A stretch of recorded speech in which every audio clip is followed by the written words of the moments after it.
Okay, so another segment of the Lawn Cemetery.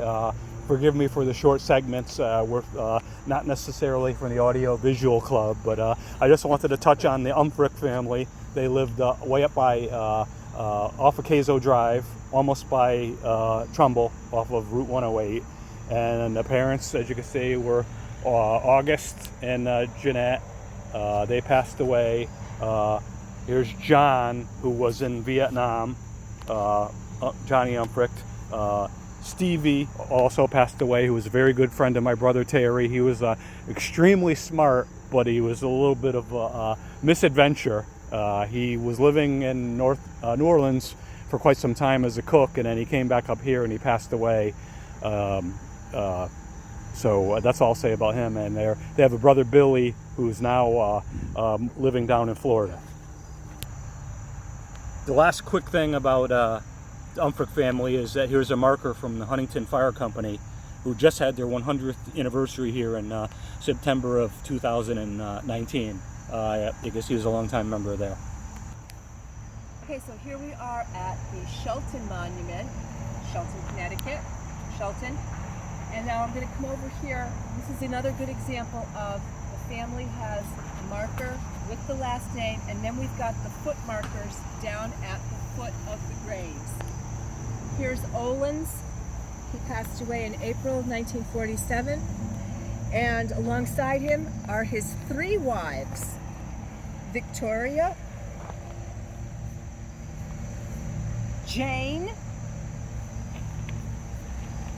and Clara.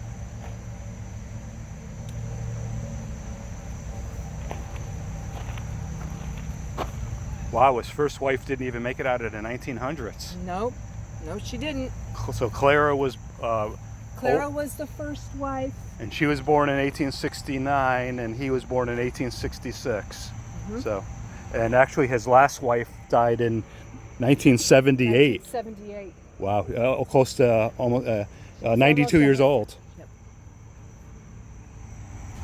I don't know. I mean, what are you? So here's Bob Denton, who we went to school with, lived up on Maple Lane. And by the way, Maple Lane in those days actually had maple trees in the center of the road going up. But this is his parents, and I just wanted to touch on another newer style gravestone. You can see the etchings of a picture right in the gravestone. Hang on a second. Here we are looking at the Heslin stone, which is really quite lovely. It's your black granite, polished granite with the gold inlay on the name. It's really lovely. And just a further note of interest on this, Neil and Joan's grandson was one of the Sandy Hook school children. Victims. Okay, so just quickly, we're looking at Bob Scanlon Sr.'s gravestone and his wife Priscilla. Of interest from a Huntington standpoint is they were the founders of Beechwood Supermarket, which was started in Huntington Center about the 1960s. But according to Dawn, the first location for it was actually on Beechwood Avenue in Bridgeport, and that's why it has the name of Beechwood. Okay, so here's another one of our kind of contemporaries, Mike Klingloff, who was the same age as my younger sister, Melissa, but as you can see, born on July 4th, 1960. Very nice stone. Dawn, what do you have to say about the stone? Well, I like the stone because it has the helicopter on it, which of course, represents Sikorsky, which has been a big employer to many, many people here for many, many years. Okay, so we move over just a couple of feet from Mike Klingloff, and we got Robert Grampy Lally. What do you want to say about him, Dawn? Robert is still alive. His wife Marlene is interred here. Again, another pretty stone with the gold on with the wedding rings inlaid. Bob and Marlene, of course, ran Huntington Hardware, which, if you're a longtime Huntington person, you remember that was where you went. This was before Home Depot and Lowe's. You went to Huntington Hardware if you needed hardware. Bob is still alive. He has run for mayor a couple of times. And again, another nice stone. Again, just a few feet away, to touch on Cliff Brish, his parents, who's our friend and contemporary. Cliff Brish has the same name. Looks like he was in Korea, born in 29, died in 2011, and they lived on Earl Street, which is almost an impassable street now that starts around the vicinity of Nichols Avenue and Sorghum Road, and then cuts over to the beginning of Waverly? Waverly Road. Excuse me. Okay, again, just moving over a few feet, I wanted to point out Frank Saccone. There's his wife, Zlata, however you say that. She passed away in 97, so that's over 20 years ago now. A couple things about Frank. He's originally from Bridgeport. His brother was a fabled athlete in Bridgeport annals called Lou Saccone. I think he was also like the coach of University of Bridgeport football, or the Bridgeport Jets semi-pro team. And Frank rode on me on my van pool to Hartford for several years. And this one story about Frank, and by the way, he lives on a side street across from Mohegan School. Frank was on the Bridgeport original Little League team in 1950 that went all the way to the finals of the Little League World Series against Houston, Texas. They lost 2-1. I don't recall if it was extra innings or not. But Frank told me on the van pool that the winning run scored on a base hit to right field. I think in those days they might have had just one umpire at the games, I'm not sure. And Bridgeport's right fielder threw the guy out at first base, even though it was a base hit to right field, which would have been the last out and the winning run scored on. But the umpire wasn't looking. So Bridgeport lost 2-1 in the Little League World Series final to Houston in 1950. Baseball. Yeah. And speaking of baseball, this is just an interesting marker with the inlaid baseball infield diamond. And you can see in small letters at the bottom for Donald Guest, or G-E-I-S-T, that he's safe at home. So I'm not sure what the reference from was, if he played baseball, minor leagues, or whatever the case may be, but that's interesting cutaway with regard to baseball references. Okay, so here's perhaps the most nationally famous person that's interred here in the old part of Lawn Cemetery, Clarence Chamberlain. Died in 1976, and Dawn's going to read the marker a little bit because we forgot some of the history about it, but there he is with the flying goggles. Okay, so Clarence D. Chamberlain, he was born in 1893 and he passed away in 1976. And on the monument here it says he was the first man to fly non-stop New York to Germany, carrying passenger 1927, set world's closed course endurance record 1927, set altitude record 1932. He was an aircraft designer, builder, and pilot, and he was elected to Teterboro Hall of Fame in 1972. Okay, so once again, that's Clarence D. Chamberlain. I did not realize they were talking about the date there. Guess what? I think I... Can you get back to where we were? Okay, so forgive us if we're... this is a duplicate, but I didn't know if I have this video on pause or not. Again, we're amateur photographers here. Here's perhaps the most famous nationally resident of Lawn Cemetery, Clarence D. Chamberlain. He's famous for being a pilot, and Dawn's going to read what's on the plaque because we've kind of forgot some of the details. Okay, so this is Clarence D. Chamberlain. He was born in 1893 and he passed away in 1976. And on this bronze monument here, it does say he was the first man to fly non-stop New York to Germany, carrying a passenger in 1927. He set the world's closed course endurance record 1927. He set an altitude record in 1932. He was an aircraft designer, builder, and pilot, and he was elected to the Teterboro Hall of Fame in 1972. Clarence D. Chamberlain. Oh, and Jimmy, Taylor. I just want to quickly point out this monument, Frank Cazo, who Cazo Drive up off of Route 108 near the Trumbull line is named after. Now we're looking at Dr. Robert Murphy, his gravestone, passed away in 2014.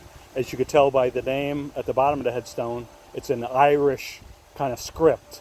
He was very big in like Irish, historical societies, would march in all the parades and so forth. And he was a longtime dentist in Huntington Center. In fact, he was mine, right just to the right of the gas station in Huntington Center, upstairs, near the insurance agency and so forth.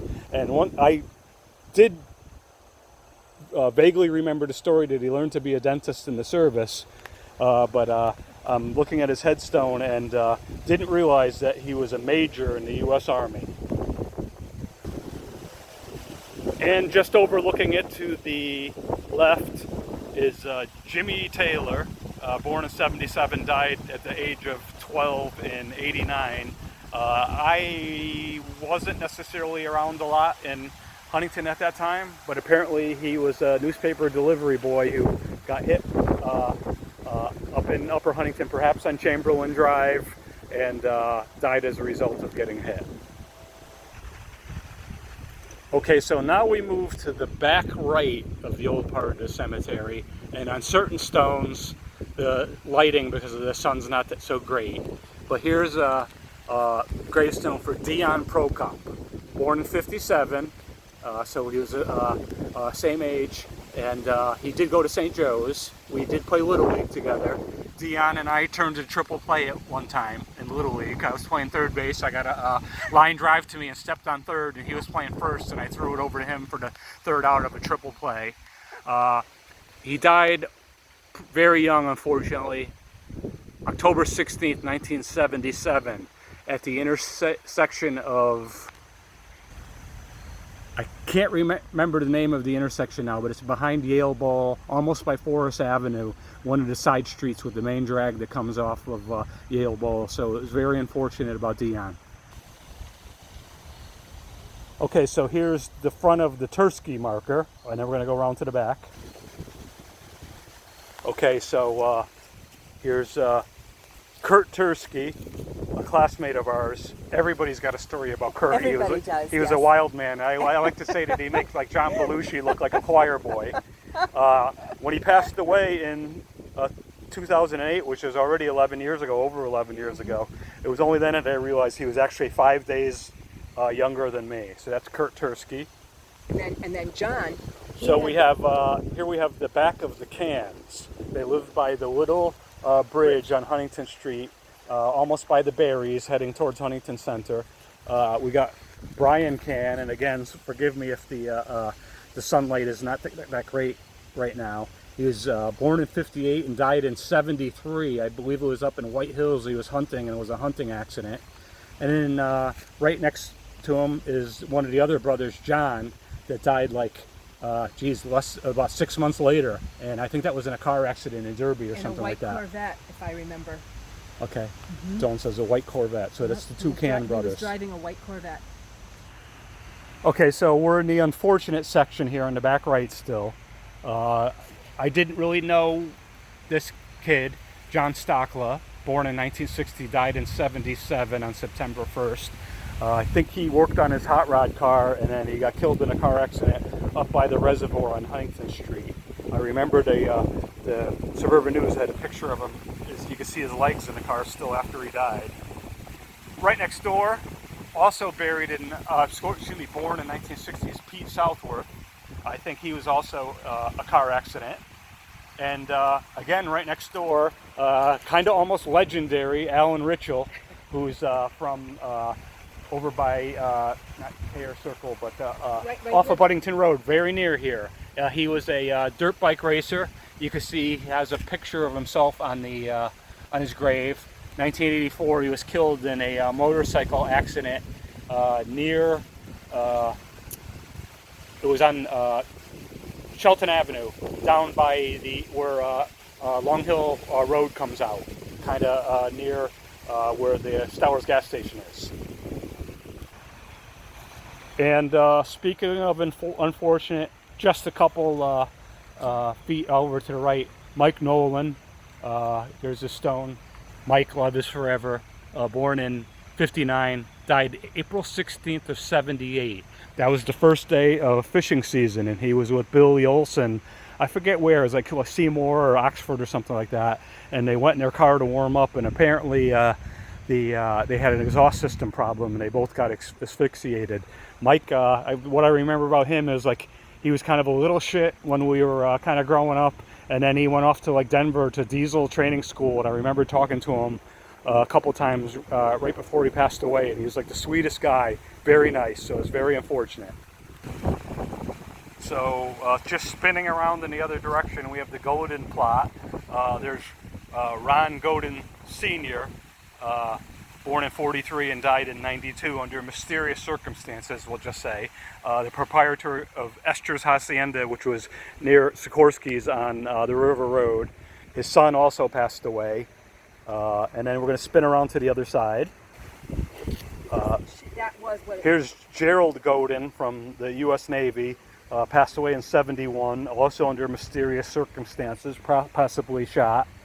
The daughter, Michelle, was in the Navy from '71 to '96, so this family does not have a long history. And I think she had a car accident. I think Michelle died in a car accident. Possibly a car accident. Mm-hmm. And then finally, there's Esther Bavarnik, great-grandmother, 1913 to 2015, and that's who Esther's Hacienda was named after. That's correct.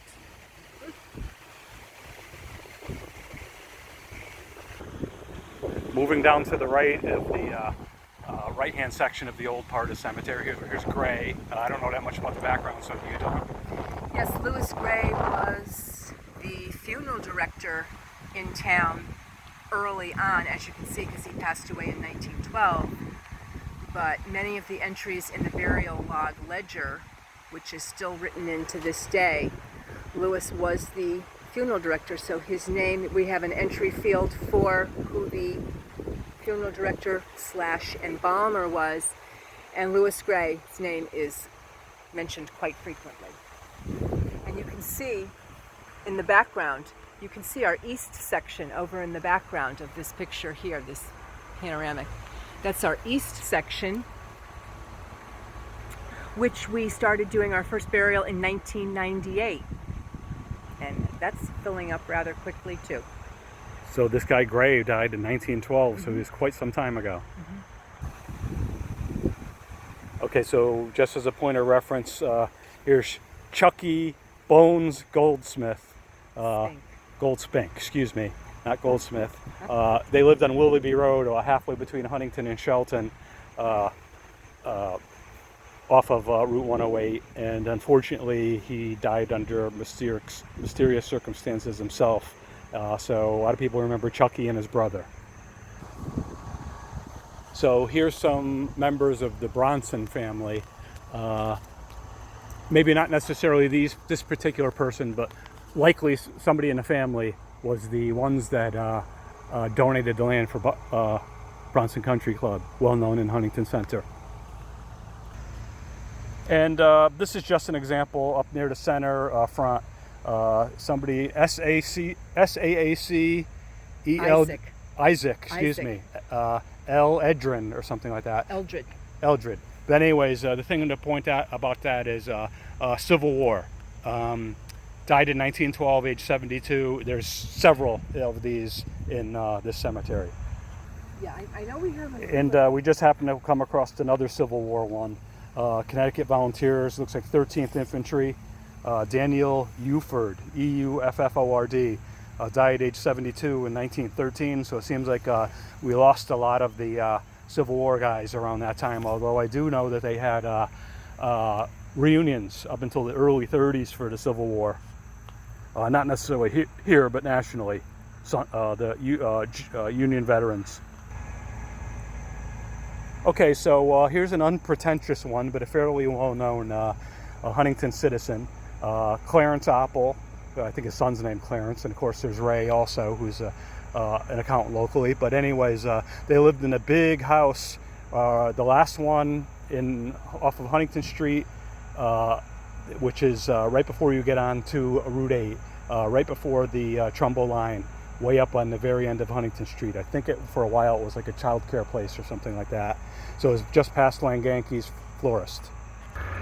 So we're kind of wrapping it up for now, and we might come back when we could get these monuments cleaned up a little bit, but we're running out of time. And I just wanted to mention, here's the Webbs. They owned a lot of Huntington when it was growing up. They lived across the street from us on Nichols Avenue. Clarence Webb, 1960, he passed away. I kind of remember him vaguely, even though he would have been only 3 years old. Carolyn, his wife, 67. I remember going trick-or-treating there, and they would give us apples. And then Horace Webb, and Junie. They called him Junie, although his name was Horace, and he wasn't, doesn't have the same name. So I'm not sure about that, but I guess it looks like he was born when they were about 30 or so, but they were my neighbors across the street and next door. Again, they owned a lot of Huntington. And also from that family, Josephine Webb, which must have been like a sister or something like that to Clarence, and married to Willard Nicholas, and they owned what became the Buck Stop by Aspetuck Village gas station for a long time. Yes. Up on Shelton Avenue. Where's his? And here's the Maybecks, dairy farm near the corner of Meadow Street and I forgot the name of that left that goes down towards Elizabeth Shelton School. Various members of the family. I'm looking for Art. Son. But they're still in business. They have the septic service. Yes, they still have Maybeck Septic Service. And here's Art Maybeck, born in '57, like I was. Passed away in 1972. Again, they lived on Soundview Avenue, I think it is. And right near the bottom by Meadow Street, there was like high tension wires. And I think the story was he got his kite stuck up there and he went there to retrieve it and he got electrocuted, unfortunately. And I remember he had one of those silver Vietnam MIA wristbands, and supposedly it melted right onto him. And one ironic thing about this is that his mother here, Lupe Maybeck, is now married to Willard Nicholas Jr., who the families are buried right next to each other. And then finally, I believe, over here we have Arnold Goodman, who's famous for the Goodman Insurance Agency. Still in business. Still in business on Lower Long Hill Avenue there in Shelton, I think. So there, he was very good to the town and stuff. And Rich Goodman was born the same year as us, another 1957 person who died in 2011. I think he possibly had another brother that passed away. Yes, James. Jimmy Goodman. He's on the other side. On the other side, and I'm familiar with their sister Lauren. Mm-hmm.